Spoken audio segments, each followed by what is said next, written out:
తుడా టవర్స్లో ఫ్లాట్లు షాపుల వేలం అంశం ఇప్పుడు వివాదాస్పదమవుతోంది. టెంపుల్ సిటీలో ఏ నిర్మాణం చేపట్టినా గోవిందరాజస్వామి ఆలయ మహాగోపురం కంటే తక్కువ ఎత్తులోనే ఉండాలన్న నిబంధన ఉంది. గతంలోనే తుడా ఈ మేరకు తీర్మానం కూడా చేసింది. కానీ వైసీపీ హయాంలో దానికి తూట్లు పొడిచి గోవిందరాజస్వామి ఆలయ గోపురం కంటే ఎక్కువ ఎత్తులో నిర్మించేలా నిర్ణయం తీసుకున్నారు. కూటమి పాలనలో ఇంకా తుడా పాలక మండలి ఏర్పాటు కాలేదు. కానీ ఆలోపే ఫ్లాట్స్ ఆక్షన్కు నిర్ణయం తీసుకోవడం అన్ని వర్గాల నుంచి అభ్యంతరం వ్యక్తమవుతోంది. తుడా పాలక మండలి నియామకానికి ముందే వేలం వేస్తే వైసీపీ పాలకులు చేసిన తప్పుల్ని సరిదిద్దడం కూటమి ప్రభుత్వానికి కష్టమవుతుంది. గోవిందరాజస్వామి ఆలయ మహాగోపురం కంటే ఎక్కువ ఎత్తున తిరుపతిలో భవనాలు నిర్మించకూడదన్న సెంటిమెంటును వైసీపీ దెబ్బతీసిందా? ఈ గోపురం అసలు హైట్ ఎంత?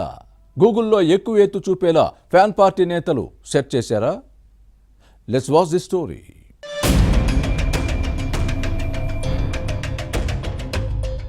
తిరుపతి పట్టణాభివృద్ధి సంస్థ ప్రతిష్టాత్మకంగా నిర్మిస్తున్న 13 అంతస్తుల తుడా టవర్స్ ఇక్కడి సెంటిమెంట్ ను దెబ్బతీసే ప్రమాదం కనిపిస్తుంది. టెంపుల్ సిటీలో ఏ భవనం నిర్మించినా గోవిందరాజస్వామి ఆలయ మహాగోపురం కంటే ఎక్కువ ఎత్తు ఉండకూడదన్న నిబంధన ఉంది. గతంలోనే తుడా ఈ మేరకు తీర్మానం చేసింది. ఈ ఆలయ గోపురం తిరుపతిలో ఎక్కడి నుంచి చూసినా కనిపించాలన్నది దీని ఉద్దేశం. ఆ తర్వాత ఈ సిటీని హెరిటేజ్ కారిడార్ గా ప్రభుత్వం ప్రకటించింది. అందుకే తిరుపతిలో నిర్మిస్తున్న ఏ భవనం కూడా గోవిందరాజస్వామి ఆలయ గోపురం కంటే ఎక్కువ ఎత్తు ఉండదు. ఇది సెంటిమెంట్ తో ముడిపడిన అంశం. కానీ ఇప్పుడు దీనికి తూట్లు పొడిచేలా అధికారులు వ్యవహరిస్తున్నారు. గత వైసీపీ ప్రభుత్వ హయాంలో నిర్మాణం చేపట్టిన టవర్స్ లో ఫ్లాట్లు, షాపులను వేలం వేస్తున్నారు. తిరుపతి ప్రజలతో పాటు టీటీడీ ఆలయాల దర్శనానికి వచ్చే భక్తుల మనోభావాలతో ముడిపడిన అంశం ఇది. కానీ దీన్ని దెబ్బతీసేలా వ్యవహరిస్తున్నారన్న విమర్శలు వస్తున్నాయి. సెంటిమెంట్ కు విలువ ఇస్తూ టీటీడీ ఎంతో విశాలమైన స్థలంలో భక్తుల కోసం శ్రీనివాసం, విష్ణు నివాసం నిర్మించిన గోవిందరాజస్వామి ఆలయ గోపురం కంటే ఎక్కువ ఎత్తు ఉండేలా తమ భవనాలను పరిమితం చేసింది. అయితే తుడా నిర్మిస్తున్న టవర్స్ ఎత్తు గోవిందరాజస్వామి ఆలయ గోపురం కంటే ఎక్కువగా ఉంటోంది. టీటీడీ అధికారిక లెక్కల ప్రకారం గోవిందరాజస్వామి ఆలయం ఎత్తు 136 అడుగులు, తుడా టవర్స్ హైట్ 161 అడుగులు. అంటే సుమారు 30 అడుగుల ఎత్తు తగ్గిస్తే సరిపోతుంది. అయితే ఇందుకు భిన్నంగా వైసీపీ ప్రభుత్వంలో గోవిందరాజస్వామి ఆలయ గోపురాన్ని హైట్ ను పెంచారు. ఎలా పెంచారు? గోపురాన్ని ఏమైనా పునర్నిర్మించారా అనే సందేహం కలగవచ్చు. కానీ ఇప్పుడు దేనికైనా గూగుల్ తల్లినే కదా అడిగేది. అందుకే గూగుల్లో ఈ గోపురం ఎత్తు 165 అడుగులు వచ్చేలా చేశారు. ఇప్పటికీ గూగుల్లో గోవిందరాజస్వామి ఆలయ గోపురం ఎత్తు ఎంత అని సెర్చ్ చేస్తే 165 అడుగులని వస్తోంది. అయితే టీటీడీ ఇంజనీరింగ్ అధికారులు గోవిందరాజస్వామి ఆలయ రాజగోపురం ఎత్తు 136 అడుగులే అని స్పష్టం చేస్తున్నారు. దీంతో తుడా టవర్స్ కాంట్రవర్సీకి కేర్ ఆఫ్ అడ్రస్ గా మారింది. ఇప్పుడు ఏం జరగాలి? గోవిందరాజస్వామి ఆలయ రాజగోపురం ఎత్తు ఎంతో తుడా అధికారులు టీటీడీని అడగాలి. ఇంకా 13 అంతస్తుల నిర్మాణం పూర్తి కాలేదు. కేవలం 7 అంతస్తులు మాత్రమే. అది పిల్లర్ల వరకే నిర్మించారు. దీంతో ప్లాన్లో మార్పు చేసి తుడా టవర్స్ ఎత్తు తగ్గించేలా చర్యలు తీసుకుంటే బాగుంటుందనే చర్చ సాగుతోంది. అయితే తుడా దగ్గర పాత రిజల్యూషన్ రికార్డులు లేవని కొందరు ఆఫీసర్లు ఇప్పుడున్న ఉన్నతాధికారులను తప్పుదారి పట్టిస్తున్నారన్న విమర్శలు ఉన్నాయి. వైసీపీ హయాంలో తుడా టవర్స్ నిర్మాణ కాంట్రాక్టును వారి అనుయాయులకు కట్టబెట్టారు.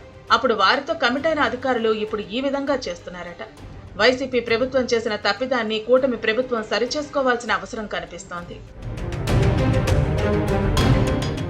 ఇప్పుడు ఈ విషయం ఎందుకు ప్రాధాన్యత సంతరించుకుందంటే ఈ నెల 8 నుంచి ఫ్లాట్లు, షాపుల వేలం జరుగుతోంది. గ్రౌండ్, ఫస్ట్ ఫ్లోర్లలో 27 దుకాణాలు, 2, 3, 4 అంతస్తుల్లో ఆఫీసుల వినియోగానికి, మిగిలిన అంతస్తుల్లో నివాస యోగ్యంగా 2, 3, 4 బెడ్రూమ్ ఫ్లాట్స్ నిర్మాణం జరుగుతోంది. మొత్తం 250 ఫ్లాట్లు ఉన్నాయి. అందులో 46 double bedroom, 152 triple bedroom, 32 4 bedroom ఫ్లాట్లు నిర్మిస్తున్నారు. 2026 మార్చిలోపు అన్ని పనులు పూర్తి చేసి అందుబాటులోకి తెచ్చే ప్రయత్నం జరుగుతోంది. మార్చి 8న 2, 3 అంతస్తులకు, 9న 4, 5 ఫ్లోర్స్ లోని ఫ్లాట్స్ కు ఆక్షన్ నిర్వహిస్తారు. ఈ నెల 10న 6, 7 అంతస్తులకు, 11న 8, 9 ఫ్లోర్స్, 12న 10, 11 అంతస్తుల్లోని ఫ్లాట్స్ ను వేలం వేయాలని నిర్ణయించారు. గోవిందరాజస్వామి ఆలయ గోపురం ఎత్తును పరిగణలోకి తీసుకుంటే 9వ అంతస్తు వరకు మాత్రమే వేలం నిర్వహించాల్సి ఉంటుంది. కానీ అధికారులు మాత్రం అన్ని ఫ్లోర్స్ లోని ఫ్లాట్స్ కు ఆక్షన్ కు యాక్షన్ ప్లాన్ రెడీ చేసి తేదీలను ఫిక్స్ చేసి ప్రకటించడం వివాదాస్పదంగా మారింది. సెంటిమెంట్ నే దెబ్బతీస్తారా అని తిరుపతి వాసులు అధికారులపై కసుబుస్సులాడుతున్నారు. ప్రస్తుతం తుడా పాలక మండలి లేదు. కూటమి ప్రభుత్వం దీనిపై నిర్ణయం తీసుకోవాల్సి ఉంది.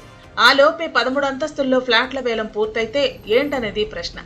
గతంలో తిరుపతిలో ఏ అభివృద్ధి పనులు చేయాలన్నా టాస్క్ ఫోర్స్లో కమిటీలో చర్చించి నిర్ణయం తీసుకునేవారు. దీనిలో టీటీడీ ఈవోతో పాటు జిల్లా కలెక్టర్, తుడా, మున్సిపల్ కార్పొరేషన్ కమిషనర్లు, ఎస్పీ ఇలా అన్ని విభాగాల అధికారుల సమన్వయంతో నిర్ణయాలు తీసుకునేవారు. వైసీపీ ప్రభుత్వ హయాంలో టాస్క్ ఫోర్స్ను ఏర్పాటు చేయలేదు.